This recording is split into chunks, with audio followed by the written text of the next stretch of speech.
Iran-Contra was a secret program by the Reagan administration to circumvent Congress and illegally sell weapons to Iran, a terrorist nation, quote unquote, in order to pay for a guerrilla war against the Sandinista Nicaraguan government. When the operation was uncovered, it also uncovered an off-the-books operation that, in the words of one man, was a secret government with its own permanent funding mechanism and its own army, navy, and air force. The exposure of Iran-Contra operation revealed the tip of the iceberg. Admiral Richard Secord ran a many-faceted program that concentrated on banking fraud, drug smuggling, and illegal arms dealing by officers and former officers of the U.S. military. Oliver L. North, a Marine lieutenant colonel assigned to the National Security Council staff beginning in 1981 until he was fired on November 25, 1986, was the White House official most directly involved in secretly aiding the Contras, selling arms to Iran, and diverting Iranian arms sales proceeds to the Contras.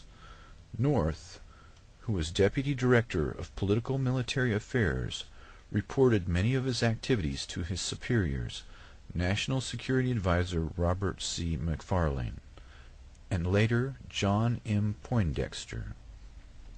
He later claimed to have taken much of his direction from Central Intelligence Agency Director William Casey. More significantly, North testified repeatedly that he believed President Reagan was aware and approving of his activities.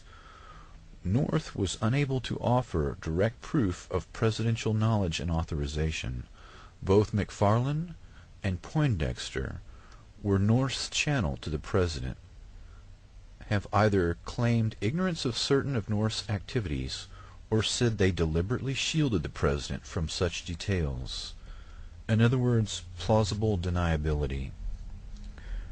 President Reagan, in written interrogatory answers to independent counsel, also denied knowledge of North's illegal conduct. Although the Office of Independent Counsel could not prove that President Reagan directly approved North's criminal actions, there is no doubt that he and his national security advisors allowed North to operate with an unprecedented latitude in the furtherance of administration policies. North was indicted on March 1988 on 16 Iran-Contra charges, along with Poindexter, retired U.S. Army Air Force Major General Richard V. Secord, and Albert Hakim, in a 23-count indictment.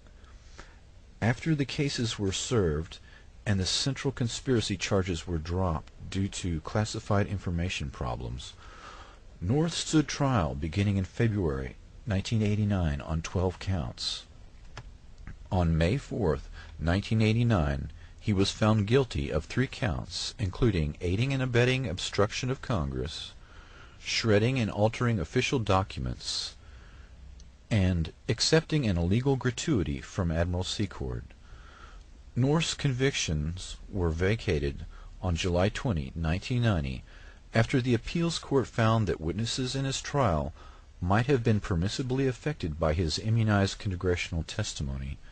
Many figures that came under criminal investigation and prosecution in Iran-Contra, like John Poindexter, Elliott Abrams, Richard Armitage, Dick Cheney, Otto Reich, Colin Powell, and John Negroponte, returned to serve in the current Bush administration without serious challenge from the Congress of the United States. The Contras and the Crips.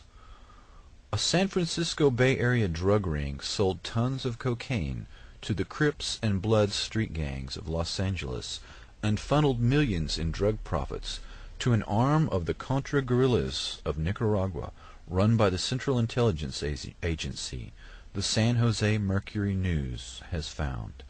This drug network opened the first pipeline between Colombia's cocaine cartels and the black neighborhoods of Los Angeles, a city now known as the crack capital of the world.